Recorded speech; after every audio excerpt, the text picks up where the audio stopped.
Itu. udah ngomongin ke sini, gue mau nanya, Ah, akurat mana, Vin? Karena di luar tuh ya banyak yang hmm. jual si alat yang buat rapid, kalau nggak salah tuh. Oke.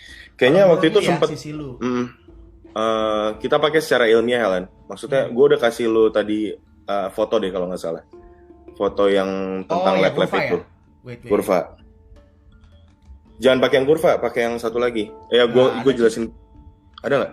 Nggak ada deh, kurva doang gue. Kurva, oke. Jadi gini, sebenarnya lu bisa pakai kalau mau konfirmasi pasti lu corona atau enggak. Hmm. Itu lu pakai dua yang kita pakai sekarang, rapid test atau PCR swab. Ya. Nah, kalau untuk rapid test itu sampelnya darah, Hmm. ya. Jadi kita mau tahu ada nggak sih kekebalan di tubuh lu terhadap si virus corona ini, gitu loh. Itu jadi gue ulang ya, rapid itu tuh sampelnya darah, ya. Oke. Jadi sampelnya darah. Nah, apa namanya? Itu untuk tahu ya di dalam darah lu udah ada kekebalan apa belum. Kayak misalnya kemarin gue jelasin gini. Hmm. Rapid itu bisa positif palsu, bisa negatif palsu, Hmm. ya. Ya, Jadi soalnya rapid banyak bisa aja rumor juga negatif. kan yang Ah, udah ah. tes tapi Mhm, nggak negatif. Begitu minggu depan benar. tes lagi positif. Nah, ini yang bisa menjelaskan rapid ini kurva ini, Lan. Hmm. Jadi dia kan karena sampel dari darah, Oke. maka dia butuh waktu untuk menimbulkan kekebalan.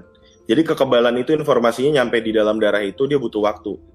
Makanya kalau misalnya di kurva ini dia tulisannya sebenarnya rapid itu yang bagus adalah gejala, udah ada gejala demam batuk pilek selama 3 hari. Nah, hari ketiga tuh baru kita cek rapidnya. Oke. Nah, makanya kalau misalnya diperiksa sebelum ada gejala, kebanyakan menunjukkan negatif, tapi bisa juga positif. Jadi rancu karena dia di darah. Bandingkan dengan swab yang ngambilnya itu langsung di saluran-saluran pernafasan. Pastinya jadi lebih valid hasilnya. Nah, itu pun swab itu yang kayak pakai swab itu pakai yang cotton bud itu yang panjang. Iya, iya, iya. Itu. Yang Nah, tadi itu kayak nanti video lu kan. Iya, itu nanti di swab sama yang kalau di hidung masukin ke hidung ke belakang. Oh. Nah, itu kan gue lagi ambil tuh. Iya, iya, iya. Jadi yang pertama diambil mulutnya itu kan. Lu kan di Jadi mulut dulu tapi cuma di mulut dulu, itu orofaring. Gitu. Nah, itu rasanya pengen muntah. Nah, yang di hidung lebih sakit lagi. Tapi itu lebih valid. Kenapa? Karena dia langsung ke tempat yang jadi kemungkinan untuk si virus itu nempel duluan. Kalau di darah itu kan dia butuh waktu menjadi kekebalan. Makanya kalau misalnya di rapid itu kan ada C, G, dan M itu untuk tahu kita udah punya kekebalannya apa belum. Jadi kita memprediksi kekebalannya gitu loh.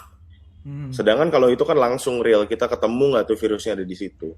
Iya. Gitu. Berarti kan kalau yang tadi apa rapid, ya berarti maksudnya kenapa ada orang udah dicek nih rapid nih, kayak gue beli deh alatnya deh gitu kan, dia beli, dia tes, negatif gitu kan. Tapi lama 2 minggu, seminggu gitu kan, dia meriang, dia cek lagi positif gitu. Berarti maksudnya kan sebenarnya darah yang dicek mungkin belum kelewat sama COVID itu kan, maksud lu gitu? Bisa jadi gini. Jadi pengambilan rapid itu kita mesti tahu dulu, kita anamnesa dulu dia berapa lama udah ada gejala apa belum. Nggak bisa seenaknya aja kayak main rapid aja. Karena kalau misalnya rapid pada saat kurvanya lagi turun bareng, nah itu bisa jadi negatif palsu, seakan-akan negatif padahal sebenarnya tubuhnya sedang membentuk antibodi untuk besok dan besoknya lagi. Jadi sebenarnya kalau lu cek hari ini lu negatif, lu udah terlanjur negatif nih, kayak gue negatif nih. Padahal kalau lu ceknya besok atau lusa, itu baru mulai itu kurvanya naik. Dulu baru ketahuan positifnya di situ. Gitu. Dan juga gini, gue mau kasih tahu buat teman-teman. Ini teman-teman beberapa tuh Pak udah ada yang beli jauh-jauh hari itu udah ada yang beli reagennya untuk rapid test. Reagen tuh kayak yang buat apa sih gue jelasinnya gimana ya? Yang buat itu loh, yang kayak buat netesin darahnya, yang dibaca garisnya itu.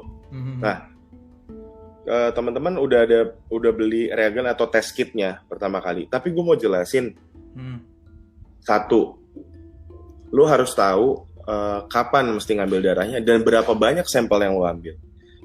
Karena itu juga gini, itu sensitif Len. Karena kalau misalnya lo ngambil sampelnya kebanyakan, sama deh kayak kita cek gula darah atau cek asam urat. Yeah. Kalau lo ngambil sampelnya kedikitan, maka dia bisa membaca lo seakan-akan normal. Iya. Gitu loh. Nah ini juga kalau misalnya itu sampel lo diambilnya terlalu sedikit, ya itu kan biasa ada ukurannya tuh berapa mikroliter yang harus lo ambil darahnya.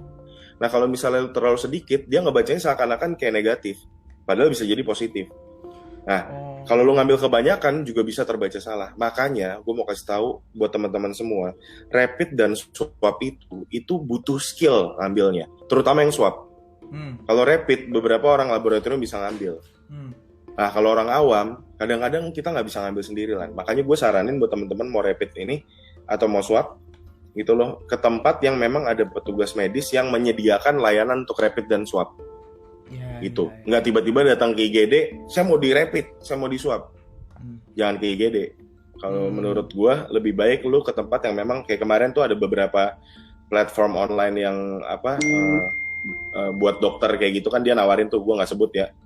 Kayak apa misalnya lah, dia bilang rapid sekian, swab sekian, mendingan ke situ aja.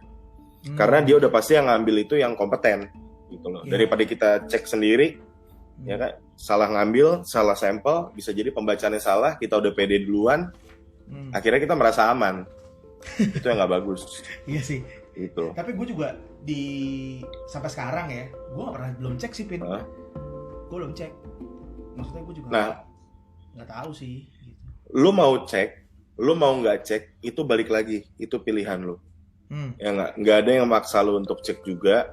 Disarankan sih kalau misalnya lu ada dananya, lu ada waktunya, dan lu nggak takut keluar, ya lu cek. Tapi kalau misalnya lu nggak cek pun nggak apa-apa, tapi perlakukan diri lu seakan-akan lu positif. Lu karantina diri lu di rumah, jangan kemana-mana. Gitu. Ya.